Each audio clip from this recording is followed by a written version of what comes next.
कृषक नेता सिमुलिया धान मंडी को अचानक परिदर्शन। सूचना अनुसार बालेश्वर जिलार सिमुलिया निर्वाचन मंडली अंतर्गत ओडा सेवा समवाय समितिर धान मंडी और मार्कोणा सेवा समवाय समितिर धान मंडी प्रभृति धान मंडी को बीजेपी कृषक मोर्चा राज्य सभापति महेश्वर साहू तोफानी गस्त करिसेंती। एही धान मंडी गस्त समय रे केंद्र सरकार धान संग्रह निर्देशावली प्रावधान अनुଯାୟୀ धान मंडी गुड़िकु ठीक ठाक काम करुछंती कि नहीं ताहार तदारख राज्य सभापति श्री साहू करथिले। ओडिशा रे बीजेपी मोहन चरण माझी सरकार आसीबा परे चाषी मानकर आय को दुईगुणा करिबा पई कृषक कल्याणकारी योजना मान चालू करिसेंती से। तन्मध्यरु धान क्विंटाल प्रति 3100 टंका 48 घंटा मध्य चाषी को प्रदान व्यवस्था करिसेंती बोली राज्य सभापति श्री महेश्वर साहू उपस्थित चाषी मानकु कहिथिले। चाषी मानकु आउ शोषण शिकार हेबाकु पड़िबो नाही बोली श्री साहू कहिथिले। धान किणा कारबार रे व्यापक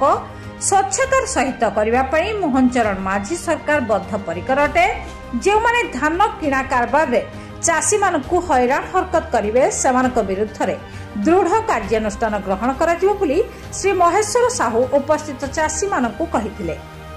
चाषी माने ओडिशार मुख्यमंत्री श्री मोहन चरण माझी को धान क्विंटाल प्रति 3100 टंका करथिबारु धन्यवाद देवा सहित कृतज्ञता ज्ञापन करथिले। एही कार्यक्रम रे बीजेपी महिला मोर्चा राज्य उपसभापति सुश्री मनीषा चिन्मयी बेहेरा, राज्य संयोजक श्री कौशिक चांद, कैलाश चंद्र बारिक, बैरागी चरण बेहेरा, विकास कुमार पाढ़ी, सुभाष चंद्र पंडा, आत्मार सिमुलिया ब्लॉक कार्यकारिणी सदस्य वीरेंद्र कुमार नायक, उत्तम कुमार महांती, सर्वेश्वर बेहेरा, दिलीप कुमार गिरी प्रमुखों समेत शताधिक चाषी और कार्यकर्ता माने जोग देइथिले। देखंतु आमर बीजेपी मोहन माझी सरकार आसिला परे चलित वर्ष खरीफ धान किणा कारबार किभली भाव में स्वच्छतार सहित हम श्रृंखलित भाव हम चाषी तार लाभ नब एवं धान क्विंटाल प्रति 3100 टंका राज्य सरकार प्रदान करचंती। चाषी धान देवार 48 घंटा भितर तार प्राप्य पाइब ये सब व्यवस्था व्यापक भाव में श्रृंखलित भाव में सारा राज्य चली। ये धान किणा कारबार किभली भाव में श्रृंखलित भाव में हम से राज्य सरकार मंत्री विधायक सांसद एवं चाषी प्रतिनिधि माने समस्त धान मंडी परिदर्शन करने सहित तदारख कर। आज से परिप्रेक्षी में मु आज आमर बालेश्वर जिलार ओडा सेवा समवाय समिति चली धान मंडी परिदर्शन कली एवं तदारख कली। चाषी मान सहित मिसिकी समस्या विषय आलोचना कली। धान किणा कारबार स्वच्छतार सहित हम कटनी छटनी हम ना जो माने कटनी छटनी करेंगे से दृढ़ कार्यानुष्ठान ग्रहण करा जिवो एवं चाषी मान को आपण मान माध्यम मु अनुरोध करुच्ची चाषी माने सफा सुतरा धान सुखिला धान धरिक आसतु तांको धान कटनी छटनी हम ना जो माने कटनी छटनी करेंगे से विरुद्ध कार्यानुष्ठान ग्रहण करा जिवो। राज्य सभापति महेश्वर साहू मंडी बुलिया परिप्रेक्षी में आज ओडा सभा समवाय समिति की आसीथिले। सेठी चाषी मान संगे मिसिले सेक्रेटरी संगे आलोचना कले किपरि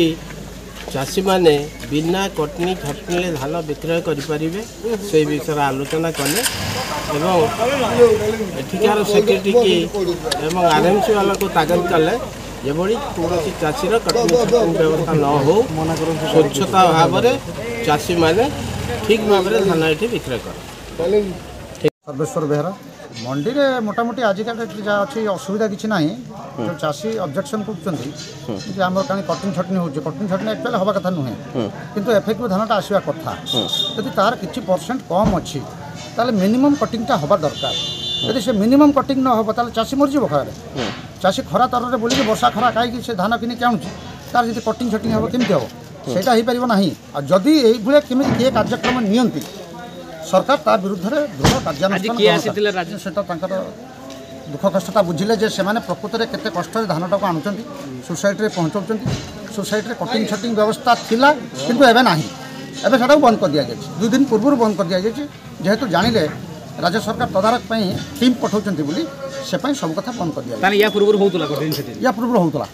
चाषी बर्तमान तो अभियोग कर कटिंग छुणी हो मिनिमम जोटा एफेक्टिव जोटा धान मिनिमम मानटा देखा दरकार पड़े ना ना सरकार पुणी 68 किलो चाउल देवे केमती सरकार को जो मिलर मैंने देवे 68 किलो चाउल केमती देवे आप भल देले तो देवे।